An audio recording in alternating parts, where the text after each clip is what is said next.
우리 외 시리즈를 기왕지사 시작한 김에 네. 이번에 안희정은 왜? 이거 한번 해보도록 하죠. 그때 임지상 기자가 나와서 안희정에 대해서 얘기를 되게 잘해줬어요. 안희정 충남지사, 뭐 충남의 엑소. 네. 근데 요즘 뭐 거의 안깨비, 제가 도깨비를 안 본 뒤로 거의 이 바닥에 왕따가 될 것 같은데 지금. 안깨비? 도깨비 막 패러디물도 올리고 그랬어요. 그래서 전 좀 뭐라 그러지 인지도가 많이 올라갔더라고요. 맞아요. 그리고 무슨 양세형의 쇼터뷰 보셨어요? 보진 않았는데 나왔다는 얘기는 들은 와 것 진짜 그 같았어요. 충격적인 장면들이 몇 개 나오는데 제가 제일 웃겼던 건 이상형 월드컵. 누구로 나왔어요? 이상형 월드컵 하는데 제일 첫 번째 질문이 뭐였는지 아세요? 안희정 지사를 앉혀놓고 뭐예요? 인물관을 검증해 보겠다면서 이상형 월드컵 하는데 이명박과 박근혜. 아이고 놀랐을 건데. 죄송합니다. 네. 진짜 웃기죠. 저 너무너무 양세형은 또라이 같아요, 진짜. 야, 진짜 그거는 되게 하고 싶은 질문이다 갑자기. 근데 할 수가 누가 없네. 쉽게 대답할 수 있겠어요. 근데 아무튼 그렇게 했는데 대답이 뭐였죠? 대답은 직접 화면을 보고 확인하세요. 궁금해요. 알려주세요. 누굴 찍으실 것 같아요? 그래도 이명박? 그렇죠. 네. 그렇게 얘기했어요. 그래서 탄핵당한 사람을 찍는 건 웃기는 일이니까 개중 좀 낫지 않냐. 상대적으로 이 안희정 지사의 당시 워딩이 그거였어요. 개중 낫지 않냐. 아니 그 뭐였냐면 꼭 그거 참 우열을 가리기가 어렵거든요. 그랬고 네. 다음 질문은 그럼 이명박과 반기문 이상형 월드컵 우리의 반기문. 그다음 또 막 질문 중에서는 손학규와 유승민 뭐 이런 것들도 있었어요. 여러분 다 아시겠지만 이명박 월드컵이랬나. 이상형 월드컵은 둘 중에 좋아하는 사람 하나 찍으면 그 사람 놔두고 더 강한 사람 데리고 오고 이런 형식이잖아요. 뭐 최종으로는 누가 됐어요? 부인이 됐어요. 뭐 되게 뜬금없이 부인이 나오셔가지고. 네. 재밌었는데 이 안희정이라는 사람을 거의 모르고 있다가 최근 들어서 급 상승했어요. 이번에 지지도가. 그러니까요. 지난 한 주 동안은 지지율이 그 한국 갤럽 조사가 원래 한 달에 한 번 하다가 이제 2주에 한 번 하다가 전번부터 2월인가부터 한 주에 한 번씩 발표를 하는데 그 2월 첫 주에는 10%였어요. 지지율이. 뭐 그때도 2등, 3등 뭐 이런 수준이었었는데 한 주 만에 발표한 게 19%까지 올라갔어요. 한 주 만에 별다른 일 없이 9%가 올라간다는 거는 없는 일이거든요. 쉽게 볼 수 없는 일인데. 양세형의 쇼터뷰도 있는가요? 아니, 근데 문재인 전 대표가 2%, 3% 빠졌고, 이제. 반 총장의 그게 컸나요? 네, 그게 또 좀 있었을 것 같고, 이제 실제로 반기문 총장이 빠지고 나서 제일 많이 수혜를 입은 사람으로 이제 안희정 지사, 그 다음에 황교안 총리 정도로 분석이 되는데, 이제 그게 꼭 반기문 표일 건지는 두고 봐야 알아요. 왜냐면 이제 전체적으로 분위기가 좀 재편되고 있거든요. 근데 이분이 최근에 계속 파격 발언을 해가지고 주목을 받기 시작했어요. 말씀드렸다시피 노무현의 적자를 표방하고 있고 30년 민주화 운동으로 시작해서 30년간 그 민주주의를 부르짖은 정치인이고 그리고 노무현 정부를 만들어 놓은 사실상의 공신인데도 불구하고 5년 동안 아무 직함도 맡지 않고 감옥에만 들어갔다 나와서 자중자숙하고 있었다고 했잖아요. 근데 이제 안희정 지사가 최근에 대선 출마를 얘기하면서 들고 나온 이슈들이 이게 진보적인 인사의 말이 맞나?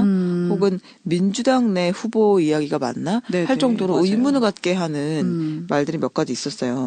가장 이제 막 물어 뜯기고 당기고 거의 뭐 너덜너덜해진 게 연정이에요, 연정. 이 연정이란 말이 또 맨날 듣다 보면 저는 이 노무현 대통령 때 연정 얘기가 나와가지고 거의 노무현 대통령이 그때도 아주 너덜너덜하게 까였던 기억이 나요. 어릴 때였긴 했지만. 근데 똑같은 걸 안희정 지사가 또 들고 나왔어요. 저는 이게 안희정 지사의 성격인 것 같은데 굳이 안 해도 되는 이야기를 하는 사람이에요. 자기 철학이라고 하면 피해가지를 않는 스타일인 거예요. 그러니까 뚝심이 있는 좋게 말하면 그렇고 나쁘게 말하면 전략이 없는 거기도 해요. 아니 지금 하지 않아도 될 얘기를 굳이 해서 이 논란을 만들 필요가 없는데 뭐 본인은 논란이 이 정도까지 커질 거라고 생각을 못했을 것 같고 그리고 이제 얘기를 하다가 나왔는데 소신을 굳이 물러서지 않겠다고 생각했던 것도 있는 것 같아요. 근데 연정이 뭔지는 아시나요? 네네.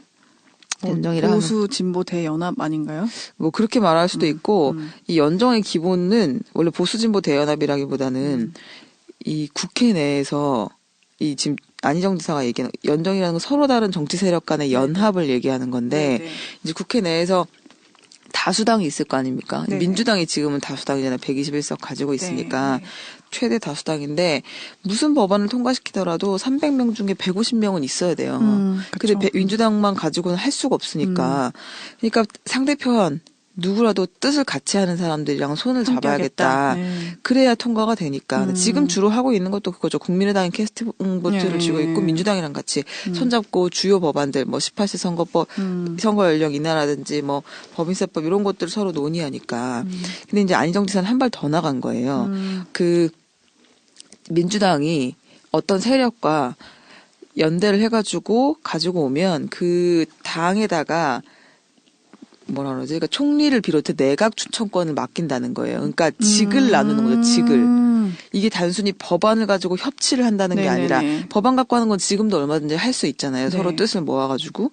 근데 이제 그 원내 다수당이 구성이 되면 그 다수당 대표에게 추천권을 준다는 거예요.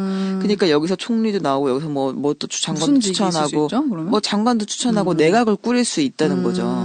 그래서 이제 그 바로 제일 먼저 나왔던 반발은 뭐였냐면 그러면 이 협치 정신을 강조하는데 새누리당이랑도 할 수 있다는 거냐.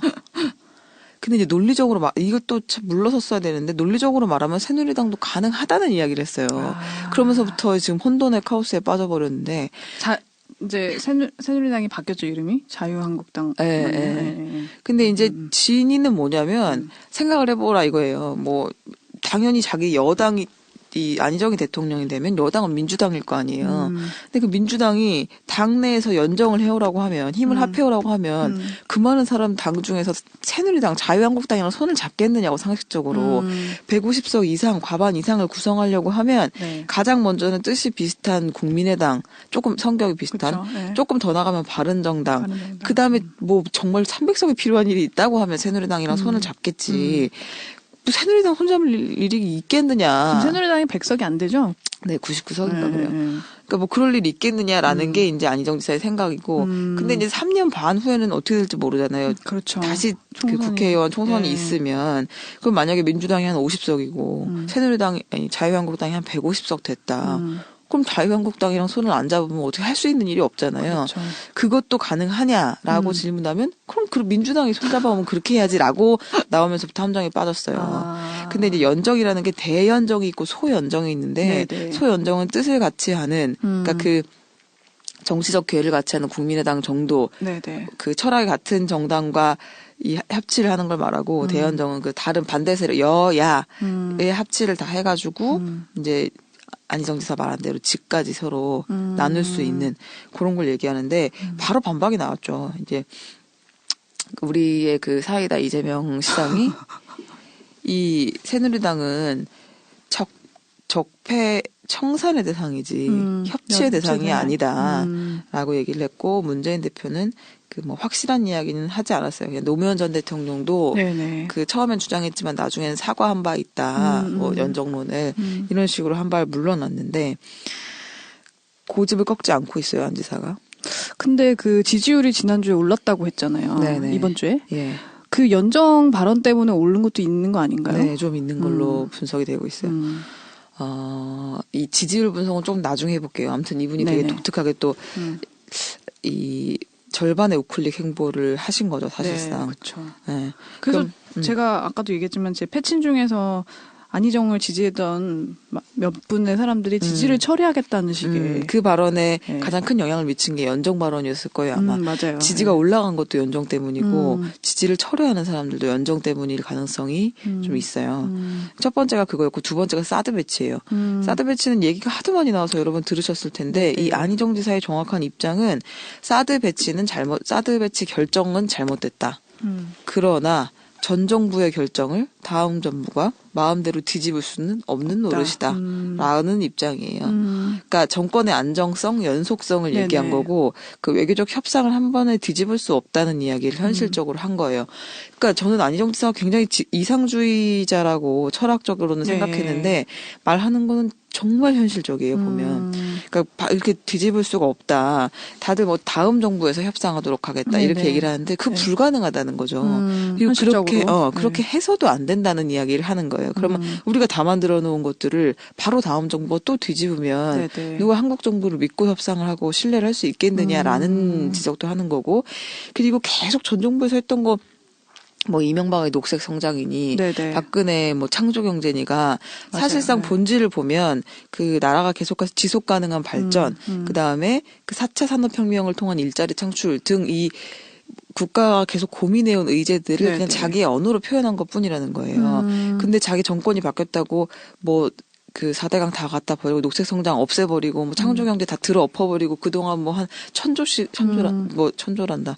뭐 1,000억, 2,000억씩 들어가고 뭐 네네네. 100조 가까이 들어갔던 걸 한 번에 엎어버릴 수는 없지 않느냐는 게 이 안희정 지사의 주장이죠. 네네. 사드 배치도 비슷한 거예요. 그 자기가 이제 대신 가서 합의된 일이라고 해도 자기가 다시 가서 합의를 철회시킬 수 있도록 노력을 해보겠다. 근데 이제 이게 확실하게 약속할 수는 없는 문제다라는 입장을 취했던 거죠. 어떻게 보면 되게 현실적이고 그런 건 그러니까 이게 사실 표를 얻기 위해서 뭔가 구라를 치는 건 아닌 것 같다는 느낌은 그렇죠, 들거든요. 그렇죠. 네. 이제 보통은 본인의 생각과 달리 혹은 네. 현실과 달리 지금 할 수 없는 말들이 있어요, 후보들이. 얘기를 하면 표 떨어지는 소리가 들리기 네네네네. 때문에. 근데 이제 안희정 지사는 말을 뭐 그러지를 못하는 스타일인 것으로 제가 쭉 봐온 결과 네. 그냥 생각하는 대로 말하는 스타일이에요.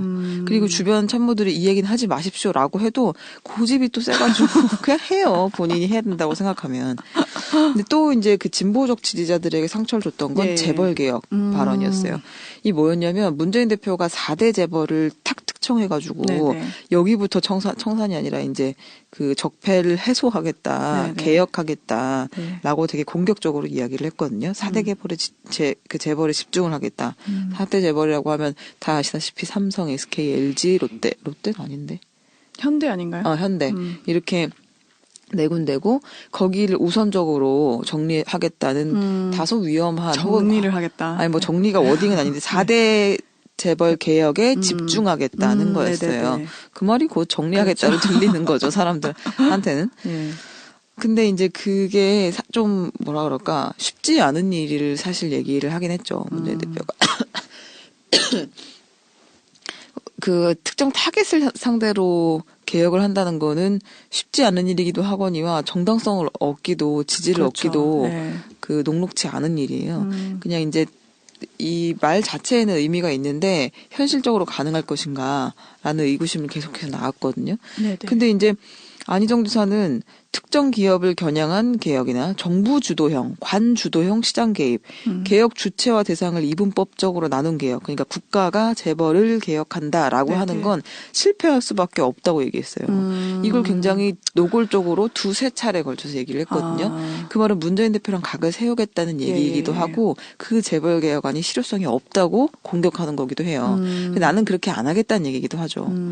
그래서 그럼 너는 뭘 하겠다는 그래요. 거야? 어떻게 왜 하겠다는 이러는 얘기가 거야? 나왔나요? 네. 근데 이제 그 구체적인 정책은 발표하지 않는 게 안희정 지사 또 스타일이거든요. 아니 이럴 수가. 그래서 이제 네. 뭐 그 내부 정책팀 이야기를 들어보면 예. 자기들은 더 강한 것들을 준비하고 있다고는 얘기해요. 이를테면 뭐 기업에게서 징벌적 손해배상이 아니라 징벌적 배상을 요구하겠다. 그 네네네. 제도화시키겠다라거나 그 지금 순환 출자 구조가 되게 문제가 네, 되고 네. 금산 분리가 안 되기 때문에 삼성이 정선환 기자님이 숱하게 말했지만 그쵸, 네. 무슨 에버랜드를 시작으로 계속 들려요 소리가. 네. 가지고 네. 있는 거잖아요. 생명을 네. 거쳐서까지.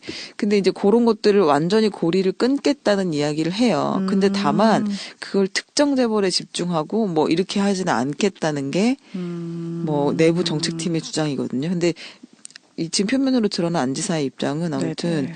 그런 식으로 관주도, 국가주도는 안 된다는 입장을 내걸고 있어요. 그러니까 이건 좀 보수적인 거죠. 그러네요. 그리고 그 이재용 그 삼성전자 부회장의 네. 영장이 기각됐잖아요. 네네네. 그거에 대해서 다들 맞아요. 네, 맞다. 그 뭐라 그러지 법원을 지적하는 발언을 했었죠. 그 뭐 법원이 이런 식으로 하는 거는 뭐 유감이다부터 시작해서 잘못에 대해서 유전무죄, 뭐 무전유죄 이런 이야기까지 다 지적을 했는데 안희정 지사는 그 법원의 결정을 존중한다, 네. 동의하진 않지만 이렇게 이야기를 했어요. 그러면서 그 민주주의 국가는 삼권 분립에 의해서 운영이 되고 있고 사법부의 네네. 결정이 사법부가 네. 결정한 걸 우리가 존중하지 않으면 그럼 사법부도 입법부를 존중하지 못하고 입법부도 또 행정부를 존중하지 못한다. 네네. 그러니까 이거 아주 기본 원칙을 얘기하는 스타일이에요. 갑자기 좀 재미가 없어지는. 모든 게 원론으로 네, 들어가고 네. 뿌리로 돌아가는 스타일이거든요. 네 번째 또 이슈가 됐던 건 기본소득 문제인데 네. 이 기본소득제는 그 이재명 시장이 들고 나온 거예요. 네, 네, 맞아요. 그 30대 이하의 국민에게 그러니까 실제로 근로 능력이 없는 사람들이잖아요. 30대 이하 대부분은 네. 학생들도 그렇고 네. 뭐 이렇게 해서 100만 원씩 다 1년에 주겠다. 너무 지금 작은 액수긴 한데 취지가 그렇다는 거예요. 기본소득제를 도입해서 60세 이상 65세 이상에게도 100만 원씩 주겠다. 그리고 장애인들에게 또 얼마씩 주겠다. 이런 식의 기본소득. 그러니까 누가 네네. 이 복지 비용이 이재명 시장의 주장은 복지에 가장 크게 들어가는 비용은 전달 비용이래요. 발굴 비용. 복지 대상자가 누군가를 찾는 정책 비용이 많이 들어가는데 그렇게 하지 말고 그냥 다 줘버리자는 거예요. 그럼 불필요한 비용을 줄이고 그 받은 사람들이 소비 여력이 큰 사람들이잖아요. 왜냐하면 당장 이 돈이 없으면 그렇죠. 살 수 없고 네네. 돈이 주어지면 쓸 수밖에 없는 사람들이기 때문에 자동적으로 내수가 또 활성화된다는 주장을 하고 있어요. 네네. 근데 이제 이건 좀 더 깊이 들어가 봐야 되는 문제긴 한데 그러게요. 이렇게 얘기가 나왔을 때 안 지사는 이렇게 얘기를 했죠. 국민은 공짜밥을 원하지 않는다. 시혜적 정책과 포퓰리즘은 청산돼야 한다라고 주장했어요. 이거는 마치 홍준표가 하는 아니 그래서 그 유승민 의원과 안희정 지사를 당을 바꿔야 된다. 그런 그런 이야기까지도 얘기까지 나올 정도로. 나오죠. 예. 네. 그래서 이 어떻게 되냐면 그리고 또 이제 노인을 찾아갔어요. 네, 지난주에는 네, 네, 한 수요일인가 목요일쯤 찾아가가지고 대한 노인회 뭐 어딜 찾아가서 음. 그 우리 어르신들은 한강의 기적을 일궈낸 자랑스러운 예, 예. 분들이라고 얘기를 했어요. 네. 그러니까 이 모든 행보가 보면은 저 사람이 대체 민주당 후보가 맞나? 이런 생각을 하게 하죠. 그리고 이제 계속해서 그런 공격을 받고 있어요. 우클릭하고 있다. 네. 중도표를 흡수하려는 거 아니냐라는 이야기를 했고 그 말이 꼭 틀린 것도 아닌 게 그 문재인 대표를 기준으로 왼쪽에는 이재명 시장이 그리고 오른쪽에는 안희정 지사가 있는 구도인 거예요 지금. 그리고 희정이 네가 그럴 줄 몰랐어. 상처. 이런 사람들도 있는데 실제로 지지율이 급격하게 올라갔고요. 네. 그거는 지금 분석하기로는 중도 성향의 지지자들 그리고 이제 중도 보수, 중도 진보 아직 제대로 결정하지 못한 사람들의 네. 표를 끌어들인 게 아닌가 네. 하는 이제 이야기가 나오고 있고요. 그리고 이제 안희정 지사는 되게 사람을 지치게 만드는 게 있어요. 뭐죠? 그냥 무한대 토론을 되게 즐기는 사람이에요. 그리고 그 4시간, 5시간 저번에 네, 그 출마 선언 한 자체를 다음에, 뭐 네. 5시간 동안 했잖아요. 네. 근데 그 어떤 질문, 너의 그 어떤 공격도 다 받아주마 정신을 갖고 있어요. 그러니까 이제 궁금하면 물어보고 싸울 수 있으면 싸워보자는 생각도 갖고 있는데 이제 그렇게 하다 보니까 이 사람의 그 공약이나 고민에 대한 기자들의 이해도가 높은 편이에요. 왜냐면 계속해서 대화를 하니까. 그렇구나. 그리고 현장에 온 사람들도 보면 지지자들이랑 만나면 보통 되게 인간적인 이야기 네네. 하고 아니면 스타를 만드는 경향이 강한데 네네. 안희정 지사는 정책으로 돌파하는 그런 스타일이에요. 네가 필요한 게 뭐니? 뭐가 제일 힘드세요? 뭐 이렇게 하면 자기 생각은 이런데 뭐 이렇게 해가지고 그 정책 발굴을 하는 스타일이거든요. 네네. 그러니까 그런 안희정 지사 행보들이 쭉쭉쭉쭉 그 계속 보도가 되고 관심을 얻으면서 지지율이 전체적으로 올라갔고 실제로 그 갤럽 조사를 보면 더불어민주당 내부 지지율도 올라갔어요. 그래요? 네, 더불어민주당 지지자들을 상대로 한 조사. 그래요? 네. 그 밖에서 올라갔을 것 같은데. 밖에서도 올랐고 나가고? 안에서도 일부 올랐는데 그 문재인 대표의 지지율이 그대로 숫자상으로는 7%가 빠지고 7%가 안희정 지사한테 진짜요? 갔거든요. 그러니까 뭐 내부에서도 우리 희정이 괜찮네 이런 분위기가 좀 있기는 있는 거예요. 네네. 그리고 이제 그 문재인 대표 지지자들과 민주당 내에도 반 문재인이 있어요. 그러니까 이제 그 사람들이 오갈 때를 못 찾다가 그래 저거야 이렇게 하면서 좀 뭉치는 경향도 좀 있는 거죠. 그리고 뭐 젊은 느낌이 있기도 하고, 근데 아무튼 네네. 기존에 듣지 못했던 이야기들을 하고, 근데 그쵸. 논리적으로 얘기를 하려고 노력을 하고, 그 정책을 물어보면 항상 그 자기가 갖고 있는 정책 고민의 뿌리를 얘기하는 사람이에요. 그렇구나. 이런 철학에 네. 기반해서, 그러니까 이런 거죠. 사드 배치를 해 말어가 아니라, 사드 배치를 물어보는 건 지엽적이고 가지에 대한 질문인 거고 한미 동맹을 앞으로 어떻게 유지해 갈 거고 그럼 그에 대한 한중 관계는 우리가 어떻게 가져갈 거고 네. 이 그러면 러시아는 어떤 반응을 보일 건데 앞으로 우리가 외교에서 어떤 그 스탠스를 취할 예. 것인지 관계를 가져갈 것인지에 대한 고민이 끝나면 그 다음에야 이제 사드 배치를 그럼 할지 안 할지가 결정이 나는 거지. 그에 따라 결정이 나는 거지. 사드 배치를 할 거냐고 결정한 다음에 한미 동맹은 그럼 러시아는 어떻고 중국은 어떻게? 라고 하는 게 아니라는 주장인 거예요. 느낌은 굉장히 그냥 공부 잘하는 운동권 선배가 고학번 선배 그런 같은 느낌도 약간 느낌이 있어요. 네, 그런 느낌도 네, 있고 네. 뭐 하면 이렇게 가르치려고 하는 그런 곤대인데? 근데 다행인 거는 뭐 남이 얘기를 하면 듣는 네. 스타일이에요. 대화가 통하는 분이시군요. 뭐 이런 것도 네. 있군요. 뭐 이렇게 하고 왜냐면 그 결정적으로 안희정 지사가 조금 여성들한테 지지를 받았던 게 뭐였냐면 뭐 말 실수를 했나 아무 생각 없이 잘 모르는 분야에 대해서 얘기를 하다가 지적이 들어왔나 봐요, 대화 중에. 네네. 본인이 공식적으로 얘기를 했어요. 자기가 여성들의 고통에 대해서 잘 몰랐고 페미니즘에 대해서 고민해 본 적이 없는데 요즘 공부하고 있는 중이다. 좀 더 그 열심히 해가지고 제대로 된 고민을 한번 만들어 보겠다는 얘기를 공식적으로 올렸어요. 그랬구나. 그러니까 좀 그런 것들에 대해서 점수를 주시는 분들이 있고 반대로 또 이제 기존 지지자들은 실망하는 분들이 있죠. 이제 뭐 이를테면 공짜밥 논란 얘기가 나왔을 때는 네. 뭐 안희정 지사의 지인은 그렇다고 해요. 이게 기본소득제라는 거는 복지를 보편화시키는 건데 아직 한국은 그런 정도의 복지를 할 만한 수준이 아니라는 거죠. 너무 여기 사각지대가 많고 그러니까 필요한 사람들한테 우선적으로 가는 게 중요하고 그런 복지 체제를 꾸리는 와중에 네네. 어떤 정책을 취할 것인가가 나와야 되는데 이 기본소득제라고 하는 거는 복지 철학에서 자기랑 완전히 다르다. 그러니까 이건 그냥 다 퍼주자는 건데 그럼 기존 것들을 싹 다 걷어들여야 그만큼의 재원이 그렇죠. 나올 거 아니에요. 네. 이건 국가의 복지 방향을 바꾸자는 건데 그럴 단계는 아니라고 본다는 게 주장이에요. 근데 이게 표현이 공짜밥이 되면서 많은 사람들한테 상처를 줬어요. 그러네요. 왜냐하면 이 진보 진영에서 무상급식을 가져오기까지 엄청나게 이제 고통스러운 그쵸, 시간들을 그쵸. 보내고 네. 논쟁의 시간을 보낸 거잖아요. 네, 근데 네. 지금 우리는 그냥 급식을 먹는다는 거 자체를 이상하게 생각하지 않잖아요. 그쵸. 학교에서 그냥 먹여야지. 뭐 한 중학교까지 무상교육하는 건 너무 당연한 거고.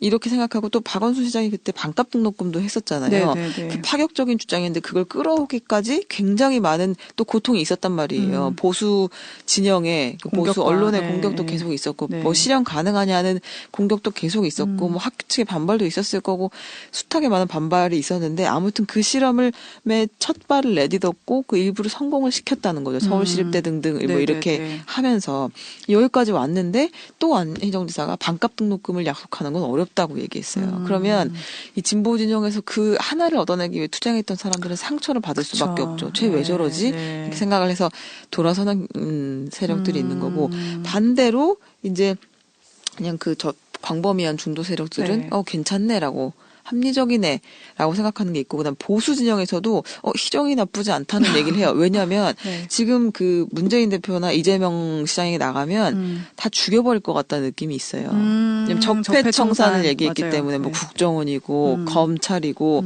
그다음 뭐 이 뒤에 있는 사정기관들부터 네, 네. 시작해서 보수 세력 일대를 이 우리를 완전히 청산을 끊고 가겠다. 해버리겠다라고 느껴지는데 그럼 두렵잖아요. 근데 그렇지가 않다는 거예요, 안희정 우리 지사는. 희정이는 안 그럴 것 같다. 타협의 네. 점이 있을 것 같다. 상대적으로 온건한 것 같다라는 생각을 하니까 지지가 좀 올라가는 거죠. 근데 이제 함정 하나는 네. 그 민주당에서 대선을 출마하려면은 당 후보가 돼야 될 거잖아요. 경선을 통과해야 당내 되겠죠. 경선을 네. 통과를 해야 되는데 그거에서는 아직 확연하게 밀리는 추세예요. 문재인 대표가 한 30% 초반의 지지율을 전체에서 점하고 예, 있고 예. 안희정 지사가 지금 20% 가까이 쫓아왔잖아요. 10%는 금방 뒤집힐 수 있어요. 20%가 되면 이제 그동안 자기가 싸워왔던 차차기 프레임론 있잖아요. 네네. 희정인 다음에 이거 우리 이번에는 뭐 문재인 대표 될 거 네네. 해야지 이거였는데 이번에 하겠다는 거야, 정말? 뭔 가능성이 있는 거야? 이러면서 다시 몰리고 관심을 갖기 시작하죠, 사람들이. 근데 이제 그 차차기 프레임론은 20%가 넘어가면 네. 좀 깰 수가 있어요. 진짜 의지가 있구나. 한번 봐주자. 한번 생각해보자라고 보기 선상에 들어설 수가 있는데 문제는 당내 경선에서는 거의 지금 60대 20 정도? 뭐 차이가 크네요. 네, 한 50대 예. 한 15 정도 이 정도로 나와요. 조사별로 좀 다르긴 하지만 3배 정도 차이가 나요. 그 말은 민주당 내 열성 지지자들 실제로 경선에 가서 자기 손으로 투표할 사람들은 네네. 아직도 확고하게 문재인 지지자라는 거예요. 안희정 지지자가 아니라. 그리고 이제 저 같은 친노의 뿌리에서 나왔잖아요. 네네. 노무현의 친구, 노무현의 노무현의 적자. 적자. 예, 이렇게 둘이 경쟁을 하다 보면 당연히 이제 우선적으로 나이 더 많은 사람 한 번 시키고 그 다음 텀에 여기에 시키자라고 지지자들은 마음속에 생각하겠죠. 생각하는 거고 네. 지지자가 상당히 겹치기도 하고 근데 그런 문제가 있어요. 그러니까 저는 전략적으로 안희정 지사가 이렇게까지 우클릭을 할 필요가 없었다고도 생각을 하는데 내부에선 그런 심각한 고민은 하지 않는 것 그래요. 같고 안 지사님은 어떻게 생각하시는 것 같아요? 안 지사님은 저의 뜻에 국민들이 동의하는 국민들이 늘어난 것 뭐 이렇게 또 원칙적인 얘기를 하시네. 네, 뭐 그렇게 얘기를 했어요. 그래서 이제 좀 두고 봐야 되는데 대신 이제 경선 자체는 굉장히 재밌게 됐죠.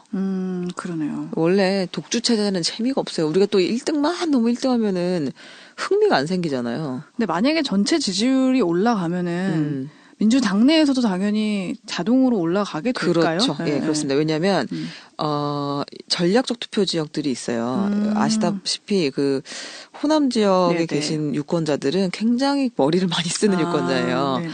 그래서 이제 워낙 선거 패배의 경험이 많고 네. 한이 많은 분들이기 때문에 선거 하나를 허투루 보는 분이 아니에요. 지난번에 국민의당에 싹 몰아줬잖아요. 그쵸. 그거는 무조건 호남 출신이어야 된다라는 게 아니라 그동안 민주당에서 정권 그 문재인 대표를 만들어줬는데 혹은 네. 민주당을 이렇게 자기들이 그동안 지지해왔는데 호남에 대한 홀대가 있었다는 거가 서운했던 네, 거예요. 그쵸. 그걸 이제 국민의당에 대한 표심으로 반영을 했던 건데 그때는 뭐 국민의당만 거의 한 90%까지 다 뭐 이쪽 얘기 그 전 호남 지역이 전부 초록색으로 됐잖아요. 근데 이제 최근의 분위기는 뭐냐면 안철수로는 안 된다 이거예요. 저걸로 정권 교체 하겠냐. 지금 우리의 대의는 정권 교체인데 네네. 안철수로는 저 택도 없다 저거.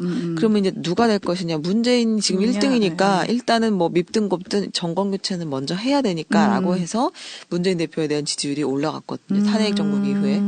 근데 이제 만약에 안희정 지사가 한 20%를 넘어치고 올라오면 네. 저것도 대안이 될 수 있겠네라는 생각을 할 거란 말이에요. 그렇죠. 될 놈을 뽑겠다. 네, 이런 그러면 이제 거겠죠? 이게 네. 될 놈이라는 가능성이 있으면 호남표도 대거 안희정 지사로 넘어갈 네. 수가 있어요.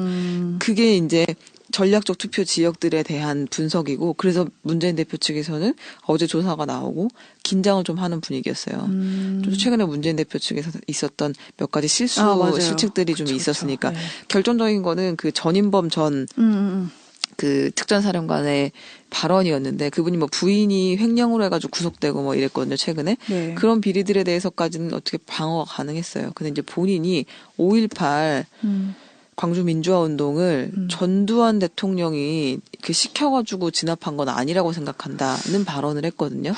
그렇구나. 근데 이건 법적으로 밝혀진 네. 일이라고 우린 다 그 생각하고 어디서 말한 거죠, 발언을? 발언에 모르겠어요. 발언에 저기가 어디였는지 모르겠는데 그래서 공개 발언이었어요. 뭐 페이스북이었던지 아니면 뭐 누가 물어봐서 그랬던 건지 전에 했던 게 드러났던 건지 모르겠는데 네. 광주 민주화 운동 5.18의 성지잖아요. 광주, 전남, 호남 뭐 이 전체 지역이. 근데 이분들의 상처가 진짜 크거든요. 그거에 대한 그럼요. 역사적으로. 네. 근데 저 말을 했다 그러면 이제 문재인 표가 쭈르륵 떨어진다고 볼 수 있을 정도로 위험해요. 그래서 이제 막 그게 왜 그러냐면 우리 중앙 언론에서는 뭐 공중파 방송 뭐 그다음에 어디냐 뭐 신문들에서는 크게 다루진 않아요. 그걸 막 가지고 일면으로 쓸 수는 없으니까. 근데 지역 신문들 있잖아요. 지역 언론들은 그 일면이에요. 문재인이 데리고 온 영입 1호인 전인범 전 뭐 특전사령관이 5.18 전두환이 했다고 생각하지 않는다. 이렇게 제목을 달아버리면 우후죽죽 떨어지는 거예요, 표가. 그러니까 이제 그거에 대한 위협을 느껴서 철회를 시켜서 본인 미국으로 보내버렸고요. 어제 잦은 자기들이 사퇴하고 미국으로 가셨고 이런 일들이 한두 번씩 반복되면 이 투표 지역에서 왕창 표가 분산돼서 저쪽으로 넘어갈 수도 있다는 얘기죠. 네. 그러니까 선거 자체는 재밌게 됐어요. 그쵸. 대세론이 재미가 없잖아요. 저번 대선 때가 대세론 아니었나요? 대선 때 그죠? 지겹죠, 예, 지겨워. 예. 뭐 선거하는 재미도 없고 안 하는 재미도 없고 1등도 재미없고 2등도 재미없고. 이겨도 그냥. 근데 이제 실제로 이 지금 그 민주당 내 경선에서 가장 처음 투표하는 지역이 이 호남부터인가 아무튼 그럴 거예요. 네네. 근데 호남 충청 영남 충청 홍남 서울인가 아무튼 네. 이렇게 뭐 하는데 지방부터 올라오거든요. 선거인단 숫자가 적은 데부터. 네. 근데 오늘 토요일 일요일 네. 해가지고 안희정 지사가 내려갔어요.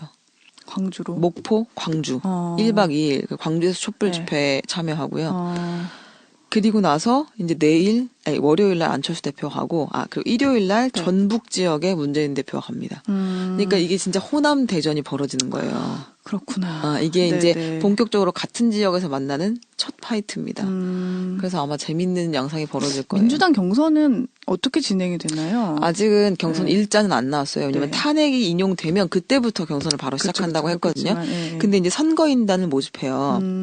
일단 민주당원이신 분들, 당비를 네. 내는 분들은 네. 그냥 가서 투표를 하시면 되는 거고 당비를 안 내는 내가 일반 국민이다. 근데 네네. 이건 일반 국민 경선 전체 국민 경선이기 때문에 김용 기자님이 만약에 이번에 민주당 후보를 정하는데 나도 일조하고 참여하고 싶다. 싶다. 네. 그러면 신청을 하시면 돼요. 아, 지금 신청을 받고 있거든요. 그래요? 13일부터 받기 시작할 거예요, 아마.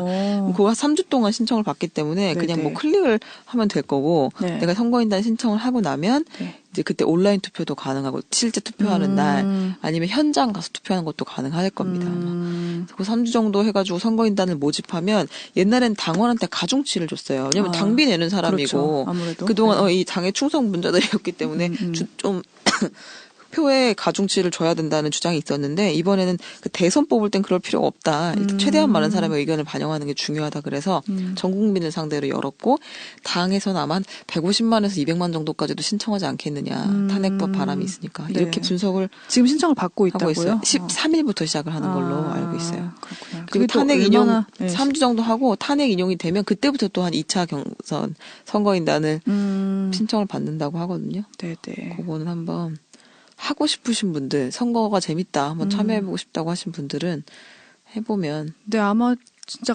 근래 근현대사로 봤을 때 가장 중요한 민주당 경선이 사실상의 되지 않을까. 본선이라는 말이 그렇죠. 맞아요. 네. 여기서 결정되는 사람이 대선까지 가서 대통령이 될 확률이 적지 않죠. 네. 그렇습니다. 그리고